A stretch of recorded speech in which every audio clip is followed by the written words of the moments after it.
고등학교 통합과학 어디 한번 해볼까요? 이번 시간에는 지난 시간에 얘기했던 것대로 화학 변환 중에 주변의 산과 염기에 대해서 한번 얘기해 보도록 하겠습니다. 산과 염기 우리가 초등학교 때 배웠어요. 와, 정말 옛날이네요. 한번 그때 기억들 한번 되새겨 볼게요. 먼저 산 혹은 산성을 띠는 물질.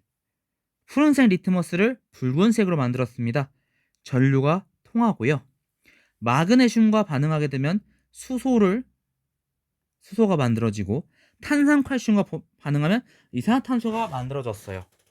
반대로 염기 혹은 염기성을 띠는 물질들 보면은 붉은색 리트머스 종이가 푸른색으로 변했습니다. 역시 전류가 통했고요. 단백질을 녹이는 성질이 있었어요. 와, 정말 선생님 옛날에 초등학교 때 단백질을 녹인단다라는 거를 들었던 게 정말 옛날 같은데. 그래서 막 피부가 너네가 염기성 진짜 심한 그 염기성을 크게 띠는 물질을 만지게 되면 너네 피부가 녹을 수 있어. 우리 피부는 단백질로 되어 있거든. 이런 얘기를 우리 선생님 초등학교 때니까 벌써 몇 년 전인가요? 정말 옛날인데 갑자기 추억에 빠지게 되네. 네, 그런 얘기들 했었던 게 아마 기억이 나는 친구들도 있을 것 같아요. 좀만 더 자세히 볼게요. 산 혹은 산성을 띠는 물질 예시들 보면 염산, 황산, 아세트산 준비했는데요. 이런 물질들 한번 물에 녹여 보겠습니다. 염산은 물에 녹이게 되면 염산 수용액은 염산 수용액 안에서 염산은 염화이온과 수소이온 나눠지게 되고요. 황산은 황산이온과 수소이온, 그리고 아세트산은 아세트산 이온과 수소이온으로 나눠지게 됩니다. 즉 산성을 띠는 물질 혹은 산이라고 하는 물질은 수용액에서 수소이온을 내놓는 물질이라고 할 수 있겠네요. 푸른색 리트머스 종이가 붉은색으로 바뀐 이유도, 그리고 전류가 통한 이유도 이 양이온 때문에, 수소이온 때문에 이렇게 성질을 띠게 됩니다. 염기도 역시 한번 볼까요? 염기의 예시들 수산나트륨 역시 수용액을 만들어 볼게요. 물에 녹여 보겠습니다. 나트륨 이온과 수산화나트륨이 나트륨 이온과 수산화 이온으로 분리되고요. 칼륨 이온과 수산화 이온으로 분리됩니다. 그리고 수산화칼슘은 칼슘 이온과 수산화 이온으로 분리되게 돼요. 즉 염기성을 띠는 물질 혹은 염기라고 하는 것들은 수용액에서 수산화 이온을 내놓는 물질이라고 얘기할 수 있겠네요. 역시 붉은색 리트머스 종이가 닿으면 푸른색을 띠게 되는 이유도, 전류가 통하는 이유도 이 수산화 이온이 원인이 되겠습니다. 얘기가 나온 김에 이런 산과 염기, 어떤 물질이 산을 띠고 어떤 물질이 염기를 띠나요? 우리 친구들 옛날에 배웠던 기억이 날 거예요. 지시약, 용액의 액성에 따라 용액이 산성인지 중성인지 염기성인지 가지고 그런 기준에 따라서 색이 변하여 우리가 용액의 액성을 알 수 있는 물질이었습니다. 리트머스 종이 앞에서 말했던 것처럼 산성 물질과 닿게 되면 푸른색 리트머스 종이가 붉은색으로 바뀌어요. 반대로 염기성을 띠는 물질을 닿게 되면 붉은색 리트머스 종이가 푸른색으로 변했습니다. 메틸 오렌지 용액 빨간색을 띠게 되었고요. 산성에 넣으면 빨간색을 띠게 되고요. 중성 물질과 닿게 되면 노란색을 띠게 됐죠. 염기성 물질과 닿게 되면 주황색을 띠게 되고요. 페노프탈레인 용액, 오랜만에 얘기하는지라 발음이 잘 안 나오네요. 페노프탈레인 용액, 염기성 물질과 닿게 되면 보라색을 띠었습니다. BTB 용액, 산성은 노란색을, 중성은 초록색을, 염기성은 파란색을 띠게 되었습니다. 각각의 액성이 어떠냐에 따라서, 그리고 각각의 어떤 지시약을 이용하냐에 따라서, 어떠한 변화가 나타나냐에 따라서 우리가 충분히 이 물질이 산성인지 중성인지 염기성인지, 혹은 이 물질이 중성이라면 어떤 지시약을 사용했을 때 어떤 색을 띠게 되는지 여러분들이 잘 정리해 주시면 될 것 같네요.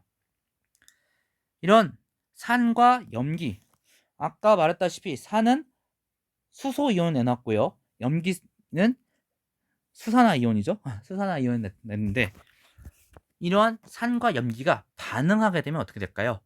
이런 반응을 우리는 중화 반응이라고 해요. 정확히 말하면 수소이온과 수산화이온이 반응하면, 아까도 봤다시피 수소이온은 수소 H 그리고 양이온, 수산화이온은 OH 그리고 음이온인데요. 이 둘이 반응하게 되면 하나는 양이온, 하나 음이온이니까 충분히 반응할 수 있을 것 같아요. 그리고 반응하게 되면 수소가 2개, 산소가 하나, 물이 되겠네요. H2O.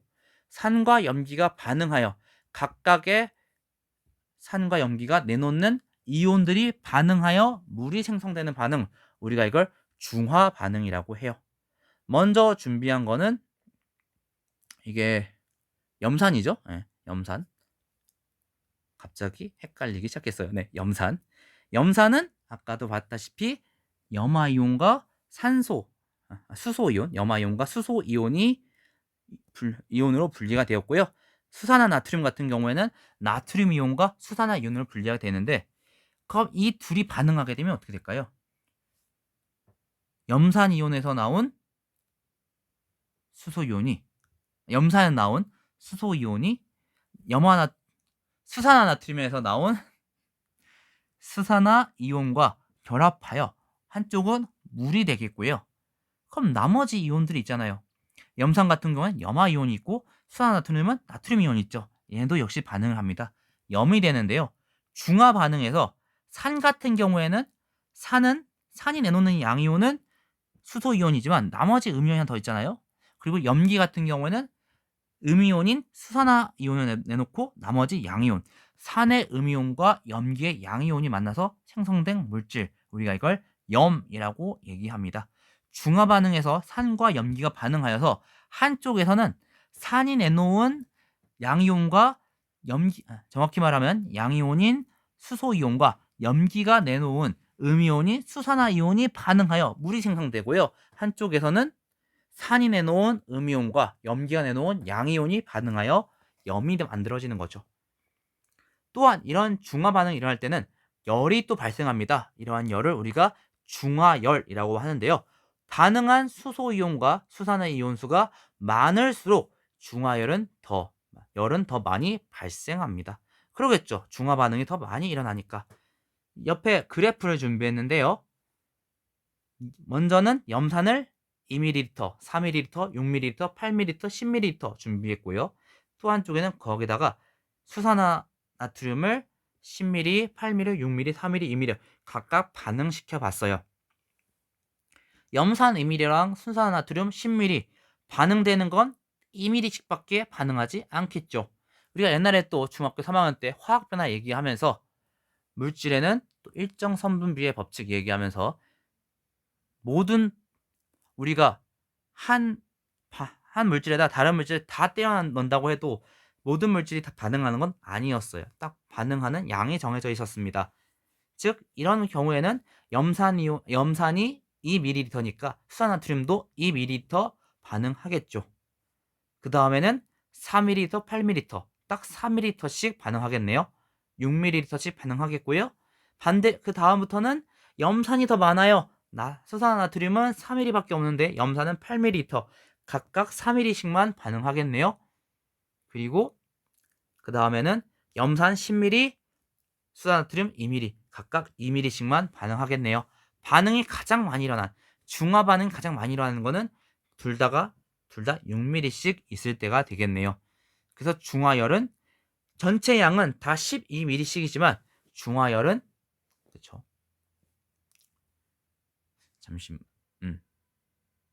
그렇죠. 밀리리터죠.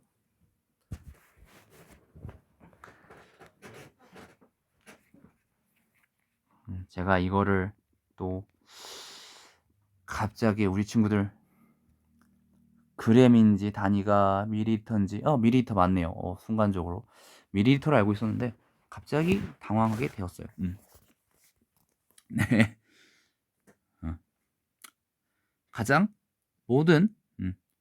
가장 많은 산과 염기가 반응에 참여한 중화 반응이 가장 많이 일어난 6ml 있을 때 온도는 가장 많이 상승합니다. 즉 열이 가장 많이 발생해요. 그리고 좀만 더 자세히 보자면 염산과 수산나트륨 6ml 반응했을 때는 더 이상 남는 염산이나 더 이상 남는 수산나트륨이 없습니다. 즉 전체 반응물은 중성을 띠겠고요. 반대로 수산나트륨이 많을 때는 염산보다 많을 때는 반응에 참여하지 못한 수산화나트륨 많이 남아 있었어요. 많이 남아 있게 돼요. 즉 염기성을 띠게 됩니다. 수산나트륨 더 많기 때문에 염기가 더 많기 때문에 그 역시 염기성을 띠게 되겠죠. 이온으로는 수산화 이온이 더 많겠고요. 반대로 염산이 많을 때는 염산이 수산화 나트륨보다 많을 때는 염산이 많이 남게 돼요. 반응하고 나서 즉 산성을 띠게 될 거예요. 이온은 수소 이온을 내놓게 되겠네요. 이런 중화 반응 우리 주변에서 많이 볼 수 있습니다. 생선에 레몬을 뿌려 비린내를 중화시키는 반응들, 제산제로 우리가 이제 속이 쓰릴 때 위산을 중화시키는 반응들, 암모니아수로 벌침을 맞았을 때 그 벌침 맞은 곳을 그 독을 중화시키는 반응, 산성화된 토양에 석회가를 뿌려 중화시키는 반응들, 이런 중화 반응들 우리가 초등학교 때도 아마 한 번씩 얘기를 했을 텐데 다시 한번 봐주시고요. 다음 시간에는 이제 이런 화학 변화 봤다면 다음 시간에 이 변화로 인해서 일어난 다양성 얘기해 보겠죠. 계속 얹어지고 있네요. 지구가 계속 변합니다. 생물이 계속 변합니다. 그 변화하는데 화학 반응들이 관여했고요. 그런 화학 반응이 관여했다면 진짜 이 지구가 이런 화학 반응들로 인해서 만들어진 큰 현상들, 어떠한 움직임으로 점점 변해 갔을까요? 다음 시간에 보도록 하겠습니다. 다음 시간에는 우리 지구의 변화, 커다란 변화를 보겠고요. 오늘 너무 수고하셨고요. 다음 시간에 보겠습니다. 그러면은 고등학교 통합과학 다음엔 어디부터 볼까요?